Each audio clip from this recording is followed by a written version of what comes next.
Quando o Tribunal da Quinta-feira foi lançado em 2016, este livro aqui do Michel Laub, o termo cancelamento ele ainda nem existia, nem era tão popular. Mas a prática do cancelamento já vinha crescendo, já vinha acontecendo nesse tribunal das redes sociais.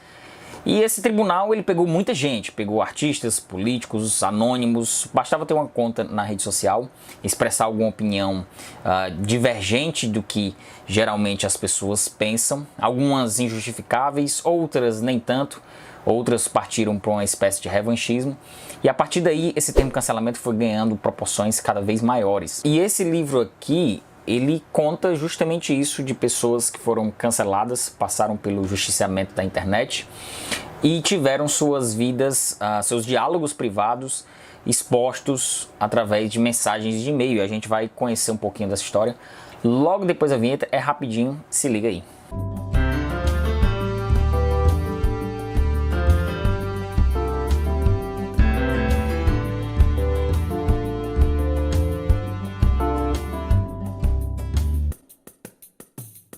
Aqui nós temos a história do José Vito, um bem-sucedido publicitário de São Paulo, que teve suas trocas de e-mails com seu melhor amigo, o Walter, teve essas conversas expostas pela sua ex-esposa, a Teca.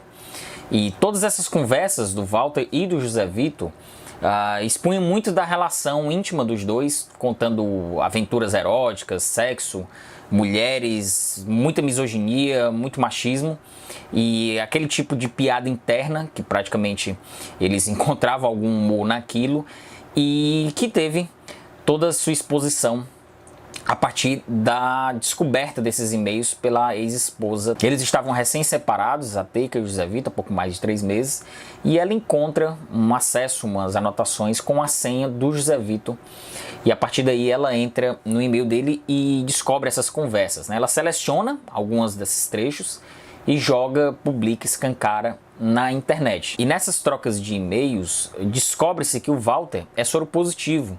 E ele fica fazendo piadas do tipo, hoje eu vou espalhar o vírus da AIDS na festa que eu vou espalhei para fulano de tal, fulano de tal. E eles ficam ali se aproveitando dessas brincadeiras e consegue causar uma comoção, uma proporção maior ainda sobre essas mensagens que foram publicadas.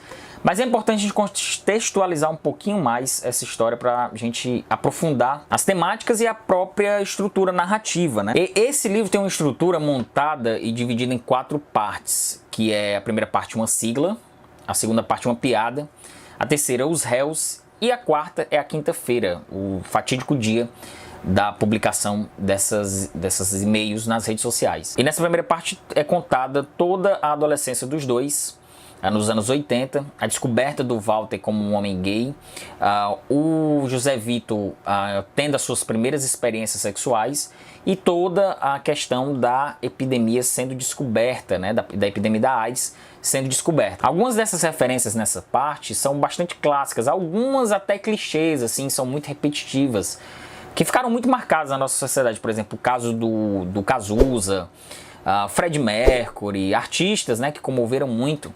a situação envolvendo a AIDS.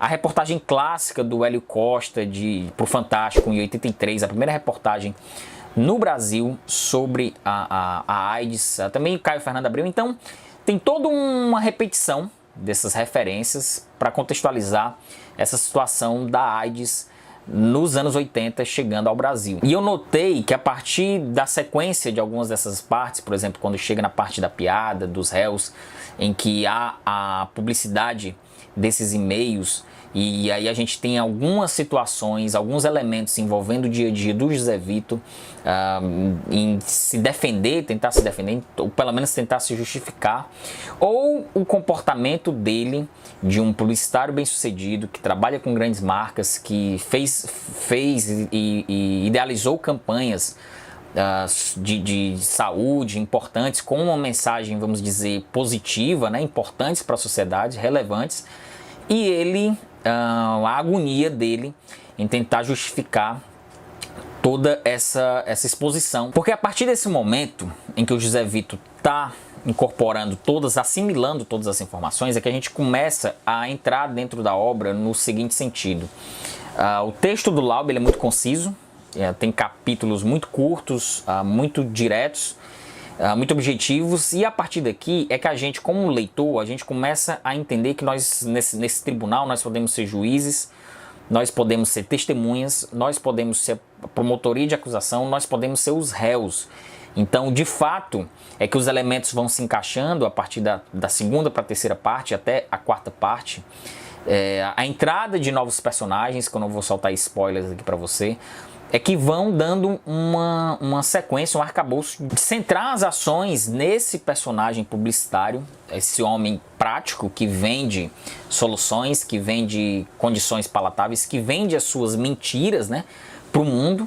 É que esse homem respeitado, que trabalha com grandes marcas, é que esse homem vira o réu nesse tribunal. E aqui, de fato, o livro ganha mais a partir dessa centralização nessas ações. Talvez essa ideia de justificar a AIDS, né, a partir dos anos 80, contextualizar tudo isso aqui no livro, talvez tenha passado um pouco, tenha me causado um pouco de estranhamento, porque em 2016, como eu falei, essa cultura ela estava crescente, né? Ela estava numa crescente.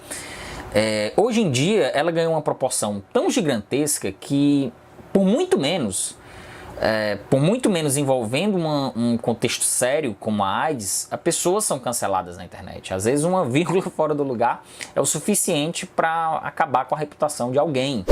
Então eu acho que dentro dessa minha leitura em 2021, passados 5 anos, e na velocidade que as redes sociais têm, eu posso ter tido um estranhamento nessa contextualização toda em relação à AIDS. O que para mim também, ao mesmo tempo que me causa um estranhamento, você pegar algo tão grandioso para tratar de cancelamento, que na realidade hoje já não precisa de tanto, ao mesmo tempo eu reconheço o caráter meritório de trazer situações em que geralmente alguns escritores não gostam de entrar.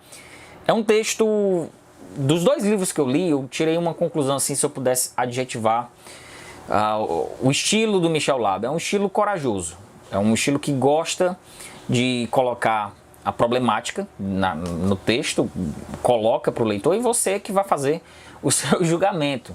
Eu gosto desse estilo de escritor. E eu reconheço também que há um terceiro elemento aqui na obra, um personagem que aparece, a jovem personagem que aparece na obra, ela não vê tanta problemática nas questões da troca das mensagens.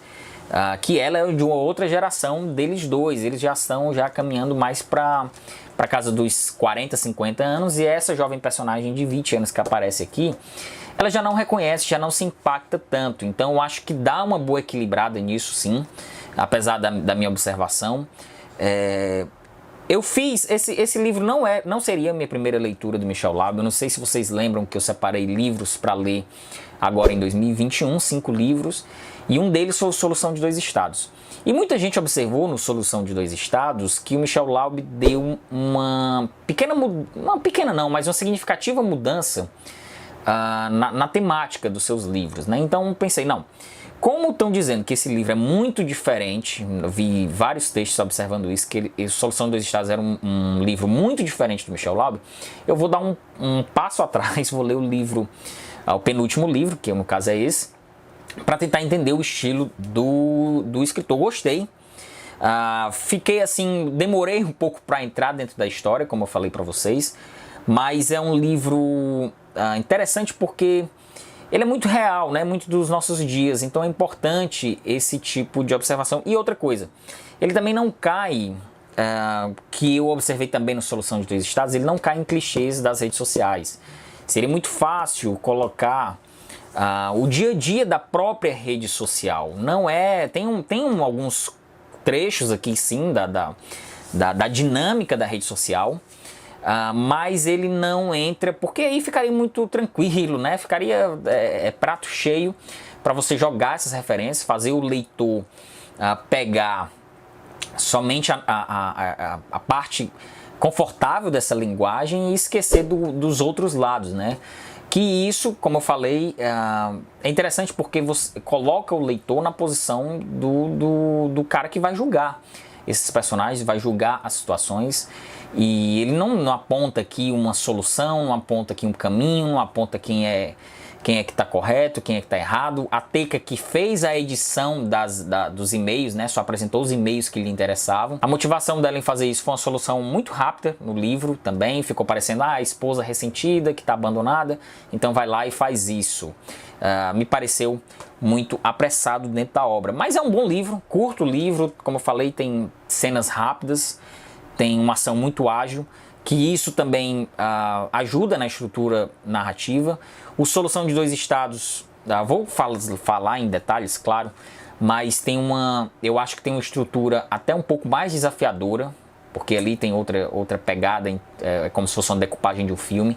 Mas, de toda forma, é um bom livro, foi uma boa porta de entrada para conhecer a obra do Michel Laub, porque ele é muito próximo do nosso dia a dia, né? Esse moralismo punitivo das redes sociais, até mesmo questões de hipocrisia social. Esse livro tem uma abrangência nesse sentido, é interessante. Fica acompanhando os nossos vídeos, em breve vai sair a resenha de Solução de Dois Estados. Conheço a obra do Michel Laub, gostei de ter conhecido o escritor por esses dois livros. Agora eu vou fazer o caminho inverso, vou lendo de trás para frente a obra dele.